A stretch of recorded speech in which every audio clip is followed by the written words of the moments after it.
Alright folks, I decided to make a short video about my expansion tank on 2007 Bmw X5 4.8.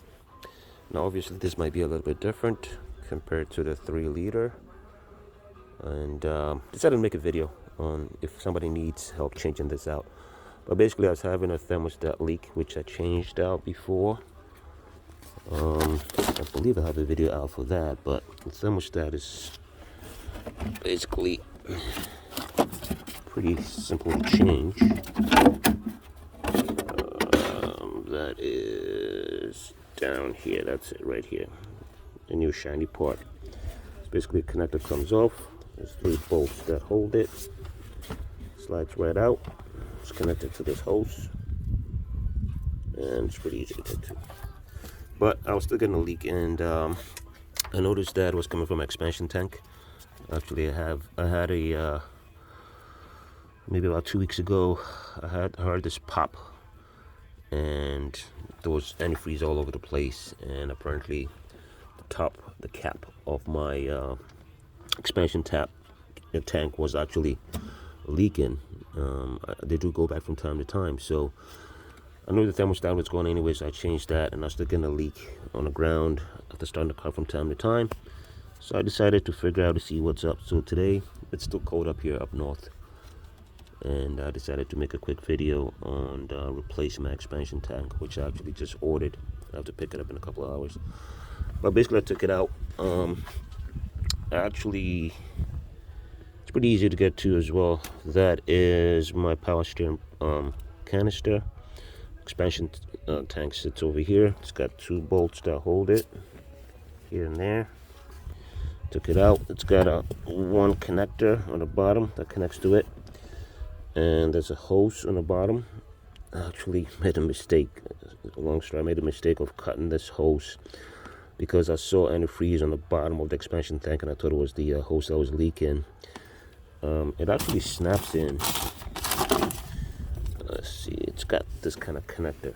Now that's the top part, by the way, that goes to the expansion tank. It's got 2 hoses, so you have the top hose and the bottom one, which is this.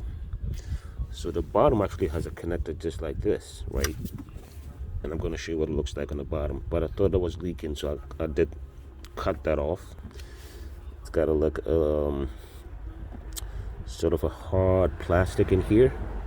I trimmed it off and attached my own hose to it. Thought that was the issue, but it was still leaking. So what I noticed was I took the expansion tank off. This is it right here. It's the bad boy. Now obviously there's a connector that connects to that part that I showed you. That's the bottom part, and that is the cap that I replaced. So what I discovered was that it was always leaking from this weep hole, right? Sometimes people have issues of it leaking right from the seam over here. Mine is original bare. I bought the car maybe about 3 years ago, but I know the dealership that I bought the car from just told me that they had just changed the expansion tank. So I'm surprised mine kind of failed, but it could have been as a result of the overheating from the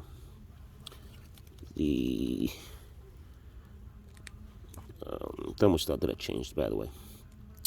So I noticed that mine was not leaking from the seam, but I was getting a leak from here, and was dripping down, and it gets onto the harness and gets onto the hose.